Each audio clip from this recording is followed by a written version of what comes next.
All right, it's Marky Bilson, Tri-City Sports Now.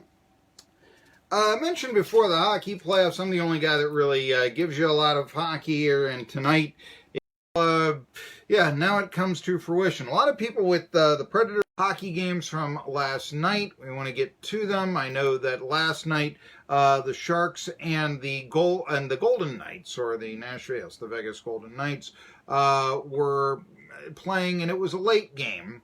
So, if we sweep in a playoff series since they won the Stanley Cup. But anyway, we have here a 5-0 victory for. Do we have any highlights? Golden Knights now on top.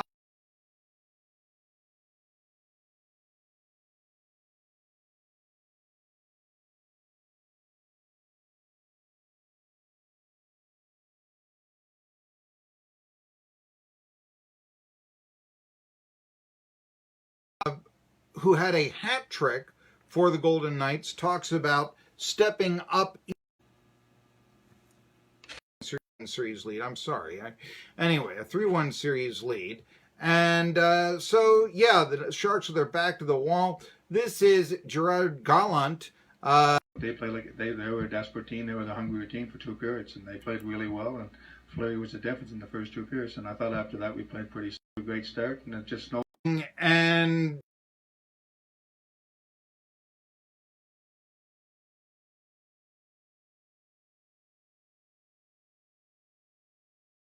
you respect the game, you play the game hard, and I'm not going to try and run up the score. I'm going to play the game, and we play it hard, we play it solid, and like I said, I think our team's pretty disciplined, and we played a good, strong game tonight, so by 6-7 goals. Played the fourth line, tried to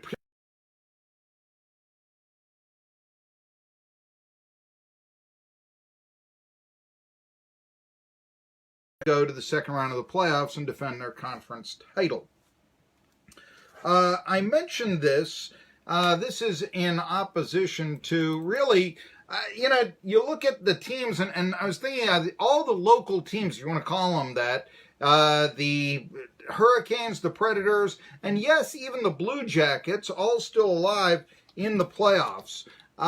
Take a look sometime how close Kingsport is to Columbus. Well, Marky, it's about 300 miles. It's not that much from, I don't know, Nashville.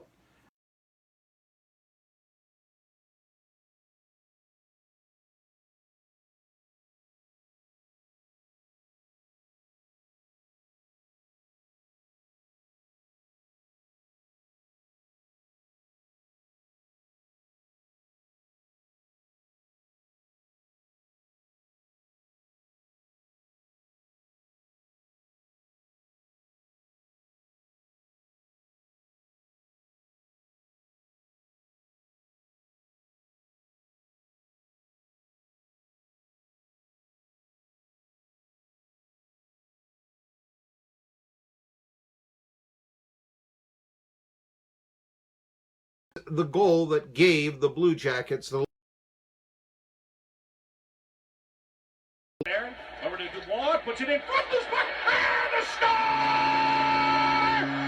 Oliver Bjorkstrand buries it, and it's a 4-3 Blue Jackets lead. And not only do I like it, but I want to spread it on toast and eat it. And that's sort of the Mike Lang influence right there when you start, great balls of fire. Not only do I like it, but I want to spread it on toast and eat it, Yeah, okay. I don't know. Would that be, would the Jimmy Fallon, I'm thinking right now, would the Columbus Blue Jackets be avocado? I don't know. Anyway, but the one thing about it is that you heard especially tying it up along the boards. 15 seconds remaining. Matt Duchene digs it out, sends it down the ice, a bouncing puck finds the empty net! When you just can't get enough, Matt Duchene delivers. Kind of like that the Lightning had their goalie pulled still down by 3 with 15 seconds left. Why wouldn't you? The goal differential is not a thing here, I mean, I kind of like that. And so, But now, the other big news in the hockey playoffs, as I said, the Islanders knocking off the Pittsburgh Penguins, who are a year off a couple of, I guess 2 years now, but a couple of Stanley Cups in a row. And the Islanders, of course, since the days of Mike Bossy and such, have done very little. Still, they were back at the Nassau County Coliseum for this series. Okay, only 2 games. Then they went to Pittsburgh, but they weren't playing in the Igloo. That was the PPG Paints Arena, the new one. Well, things change. New arenas come up. That's not the big story here. What is the big story is that the Pens took an early lead in the opening minute, and then the Islanders responded, right away, if you will. Under 2 minutes to go in the period, tied at 1. Bailey in front for Nelson, shoots and scores! Brock Nelson has made it 2-1 Islanders with under 2 minutes to go in the first. And after that, the Islanders were able to hold on to their lead. Sidney Crosby, very ineffective in this series. It was clinched this way. And hoping that it's going to help the Pens rally. Filppula wins the faceoff. Bailey shoots for the empty net and scores! Josh Bailey hits the empty net.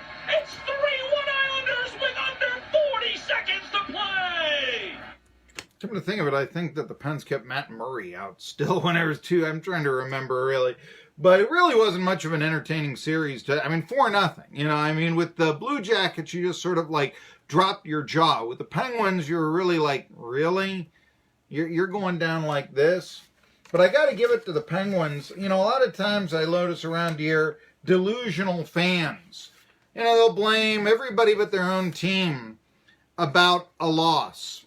Well, how about Gino Malkin, Evgeny Malkin, if you will, who says, we need to understand we're not champions anymore. And also, the reason I picked the Islanders at the start of the series, maybe our system is better.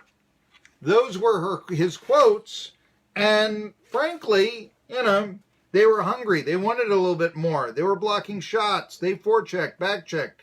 They looked like they wanted it more. Malkin telling it like it is. Some question on what the Penguins have to do to stay up on top. Their goaltending is young. They're